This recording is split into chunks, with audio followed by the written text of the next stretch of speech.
Hello, class. I hope you're all safe and healthy in these weird times that we're having with the COVID-19 virus. Today, me and Jacqueline Cuervo are going to be going over Chapter 8, which is about food safety management systems that we have to take uh, part of within our restaurant business.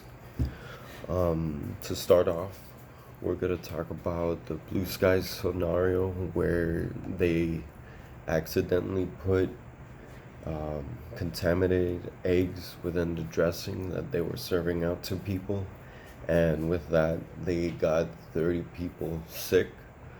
Um, so, as the book says, even though they did well, you know, handling the issue, they reported, the incidents, they contacted regulatory authority.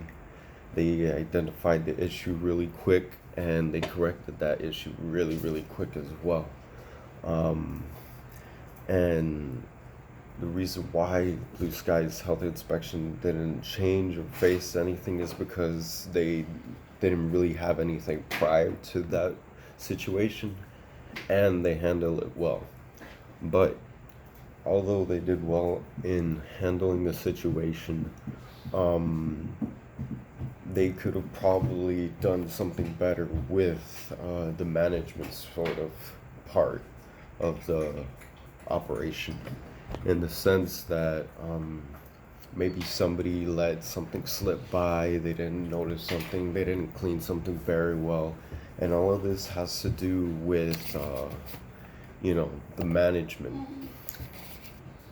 So basically, what a food safety management system is, it's a group of practices that are taking place within the facility to avoid any foodborne illness or any situation of the sort. Um, and you do this by actively controlling risks and hazards through the flow of food. That means from beginning that you get the food all the way to the end that you serve the food, you have to be on top of your game. Some examples uh, that you could use personally, you should be using them. It's not even, there's no question about it. Our personal hygiene programs, facility and design equipment maintenance programs, standard operating procedures, food safety training programs, supplier selection and specification programs, personal hygiene programs, very obvious stuff, quality control programs. These are very obvious things, but as a good manager, you have to stay on top of them. You have to let people know what's going on. Also, regulations do change. You have to fill in your people on when they do change. So it's very important to have these programs in place and to be on top of them, to continue discussing your employees about them. All right, it's a must. It's very important to keep these going. As a matter of fact, a good example is since I work at UPS, you have to talk. You have to talk to your employees about certain safety measures they have to take in order to go through the operation safely. And you'd be surprised how many people do not take their safety into consideration. And there's a lot of heavy machinery going on in UPS, and you could get crushed, you could lose a limb, and you have to stay on top of the employees. If not, they forget and they do certain things that you'd be surprised that they do. You know, uh, how to be active in while you're being looking around, making sure that everything's fine. Managerial control, active managerial control. That's the next topic I'm going to be talking about.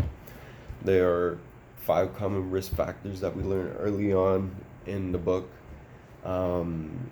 Purchasing food from unsafe sources, failing to cook food correctly, holding food in incorrect temperatures, using contaminated equipment, practicing poor personal hygiene. As a manager, it's our responsibility to actively control these parts, these factors of the operation, um, in order to ensure the customers have, a nice service, they're treated well, and they have, delicious food that is safe to eat.